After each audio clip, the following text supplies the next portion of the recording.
الحمد لله رب العالمين والصلاة والسلام على النبي الأمين أما بعد احباب کرام، محبت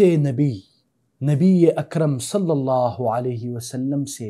محبت کرنے کی اہمیت پر ہم گفتگو کر رہے تھے، اور رسول اللہ صلی اللہ علیہ وسلم سے محبت کرنے کا دعویٰ ہر کوئی کرتا ہے، لیکن کیا ہم رسول اللہ صلی اللہ علیہ وسلم کے اخلاق فاضلہ، جب ایک انسان کسی سے محبت کرتا ہے تو اس کے نقش قدم پر چلتا ہے، اس کی پیروی کرتا ہے؟ ان المحب لمن يحب مطیع، جو بندہ جس سے محبت کرتا ہے اس کی اطاعت گزاری کرتا ہے، تو کیا ہم رسول اللہ صلی اللہ علیہ وسلم کے نقش قدم پر چل رہے ہیں؟ آپ ذرا سوچئے، نبی اکرم صلی اللہ علیہ وسلم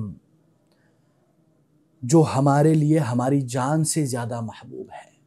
یہ کہنا آسان ہے، کہنے کے لیے تو ہم کیا کیا نہیں کہہ دیتے، لیکن کیا ہم حقیقتاً اپنی جان، اپنے مال، اپنے اہل و عیال، اپنا سب کچھ اللہ کے نبی کے لیے قربان کرنے کے لیے تیار ہیں؟ آپ ذرا یہ دیکھیے، محبت نبی کا ایک اور مظہر یہ ہے کہ ہم ان کے نقش قدم پر چلے ہیں۔ رسول اللہ صلی اللہ علیہ وسلم کے پاس جب ایک اعرابی آیا، اور رسول اللہ صلی اللہ علیہ وسلم نارملی ایک چادر لپیٹتے تھے اپنے بدن پر، اوپر بھی اور نیچے بھی، تو ایک اعرابی آیا اور وہ چادر سخت ہوتی تھی، اس کو کھینچا، حتیٰ کہ صحابی بولتے ہیں کہ رأیت اثر ذلک علی رقبۃ الرسول، اس کے اثر مجھے رسول صلی اللہ علیہ وسلم کے گردن پر نظر آئے، سختی سے کھینچا، اور اس اعرابی نے کیا کہا؟ یا محمد، اے محمد، مجھے وہ دے دے جو تجھے اللہ نے عطا کیا ہے، اعطنی مما اعطاک اللہ۔ اور آپ سوچئے رسول اللہ صلی اللہ علیہ وسلم نے کیا کیا؟ مسکراہٹ، ابتسامہ، ابتسم رسول اللہ صلی اللہ اکبر، رسول اللہ صلی اللہ علیہ وسلم کی مسکراہٹ پر قربان جائے، اللہ اکبر۔ رسول اللہ صلی اللہ علیہ وسلم اس اعرابی کو مسکراتے ہوئے دیکھتے ہیں اور اپنے جانباز صحابہ سے کہتے ہیں، اس اعرابی کو وہ دے دو جو وہ چاہتا ہے، جس کا وہ مستحق ہے، اللہ اکبر۔ آج اگر ہمارے اندر کتنی بے صبری ہے، اپنے اندر کتنا ہمارے اندر تحمل اور برداشت ہے، کہ ہم اگر کہیں چل رہے ہیں روڈ پہ یا بائک میں یا گاڑی میں، جس سواری میں بھی ہوں، تھوڑی سی آگے پیچھے ہو جائے ہم لڑائی کے لیے اتر آتے ہیں۔ کبھی کسی سے کوئی بات چیت کرنی ہو، ایک دم ہم ہر وقت تیار رہتے ہیں لڑائی کے لیے، پھڈوں کے لیے۔ اور اسی طرح جب ایک شخص آیا اور مسجد میں، آپ آج تصور کریں اور اس حدیث کو دیکھیں، مسجد میں آ کے ایک شخص قضاء حاجت کرنے لگے، پیشاب کرنے لگ گیا، بول کرنے لگ گیا، صحابہ اٹھ کھڑے ہوئے، تو رسول اللہ صلی اللہ علیہ وسلم نے کیا کہا؟ مہلن مہلن، رک جاؤ، ٹھہریو اے صحابہ، اللہ اکبر۔ اس کو آپ ذرا سوچئے، قضاء حاجت کرنے دی، مکمل کرنے دی، اور ختم ہونے کے بعد اس کو پیار سے سمجھایا، اور اس شخص نے کیا کہا دعا میں؟ یا اللہ ارحمنی وارحم محمد ولا ترحم احدا غیرنا، کہ اللہ میرے اوپر اپنی رحمت نازل کر، محمد اکرم صلی اللہ علیہ وسلم پر اپنی رحمت نازل کر، اور ہمارے علاوہ کسی اور پر نہ کر۔ تو اللہ کے نبی نے کیا کہا؟ لقد حجرت واسعا، اللہ کی رحمت بڑی وسیع ہے، اس کو تم نے محدود کر لیا۔ اب ذرا یہ تصور کیجیے، ہمارے آج کے اس معاشرے میں کوئی شخص آ کے مسجد کے صحن میں غلطی سے، جلد بازی میں کوئی اس طرح کر لے، ہماری کیا ہوگی؟ واللہ ہم اس کو مارنے پہ آ جائیں گے۔ اگر بچہ ہوگا چمیٹے لگا دیں گے، اس کو تھپڑ لگائیں گے، اس کو کیا کیا نہیں کریں گے، اس کو اس پیشاب کے دوران روکیں گے، ہے نہیں؟ اللہ اکبر۔ یہ ہے محبت نبی کے دعوے کا ایگزامینیشن، امتحان، کہ کیا ہم حقیقت میں محبت کرتے ہیں، اور اسی طرح کیا ہم حقیقت میں جان نچھاور کرتے ہیں۔ آپ ذرا سوچئے کہ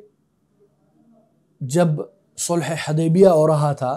تو عروہ بن مسعود جو ہیں وہ قریش کی طرف سے رسول اللہ صلی اللہ علیہ وسلم کے پاس آئے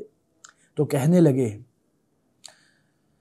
واللہ لقد وفدت علی الملوک ووفدت علی قیصر وکسرا والنجاشی واللہ ما رأيت ملكا قط يعظمه أصحابه كما يعظم أصحاب محمد محمدا اللہ اکبر۔ یعنی عروہ بن مسعود کہتے ہیں کہ میں بادشاہوں کے پاس گیا اور قصرہ کیسر اور یعنی روم کے بادشاہوں پر، فرس کے بادشاہوں کے پاس، نجاشی کے پاس گیا، بڑے بڑے بادشاہوں کے دربار میں جان چکا ہوں۔ وہ اپنے تخت اور جاہ و جلال میں ہوتے ہیں، ان کے خادم ہوتے ہیں، نوکر چاکر جاہ و جلال ہے۔ لیکن ان سب کو دیکھنے کے بعد جب میں نے رسول اللہ صلی اللہ علیہ وسلم کے صحابہ کو دیکھا کہ کیسے وہ اپنے نبی کی تعظیم کرتے ہیں تو اس کی مثال نہیں ہے، اور اس کی طرح میں نے نہیں دیکھا۔ اصحاب محمد پر بھی ہم قربان جائیں جو رسول اللہ صلی اللہ علیہ وسلم کے وضو کے پانی کو بھی زمین پر ٹپکنے نہیں دیتے تھے، اس بابرکت پانی کو اٹھا لیتے تھے، اس سے اپنے جسم اطہر کو منور کرتے تھے، خون تو دور کی بات ہے۔ اور اسی طرح رسول اللہ صلی اللہ علیہ وسلم جب غزوات میں ہوتے، صحابہ رسول اللہ صلی اللہ علیہ وسلم کے ارد گرد ڈھال بن کے کھڑے ہو جاتے، تیروں کے تیر کھا لیتے، اپنی جانیں قربان کر دیتے۔ اسی طرح ایک عورت کا قصہ ہے، سیرہ میں ہے، ابن ہشام کی، اور بدایہ و نہایہ جو ابن کثیر کی ہے، کہ رسول اللہ صلی اللہ علیہ وسلم ایک عورت جو بنی دینار میں سے تھی، جو بنی دینار قبیلے سے تھی، کہ اس عورت کے شوہر، بھائی اور والد اس میں شہید ہو چکے تھے غزوہ احد میں، اور اس وقت یہ خبر پھیلائی گئی تھی کہ رسول صلی اللہ علیہ وسلم بھی شہید کر دیے گئے ہیں۔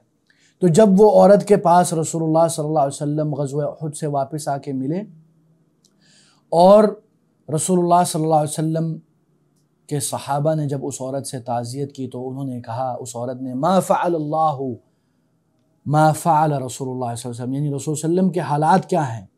تو انہوں نے کہا خیراً یا ام فلان، اے ام فلان الحمدللہ رسول صلی اللہ علیہ وسلم خیر خیریت سے ہیں، وَهُوَ بِحَمْدِ اللَّهِ كَمَا تُحِبِّينَ، اور وہ ویسے ہی خیریت و عافیت سے جیسے کہ آپ کو پسند ہے۔ تو قالت ارونیہ حتی انظر الیہ، مجھے دکھاؤ میرے پیارے نبی کریم صلی اللہ علیہ وسلم تاکہ میں ان کو دیکھوں۔ تو انہوں نے ان کی طرف دکھایا اور رسول صلی اللہ علیہ وسلم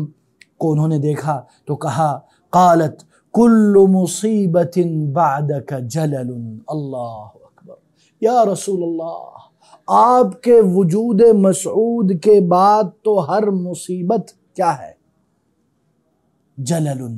جلیل ہے، بڑا ہے، یعنی آپ موجود ہے تو یہی میرے لیے کافی ہے، باقی میرا شوہر فوت ہو جائے، میرے والد فوت ہو جائے، میرے بھائی اس دنیا سے چل بسے، وہ کچھ نہیں ہے، کیونکہ تو موجود ہے میرے سامنے یا اللہ کے رسول۔ اللہ اکبر، اللہ تعالیٰ ایسی محبت ہمیں عطا کر دے۔ بارک اللہ فیکم و صلی اللہ وسلم علی نبینا محمد۔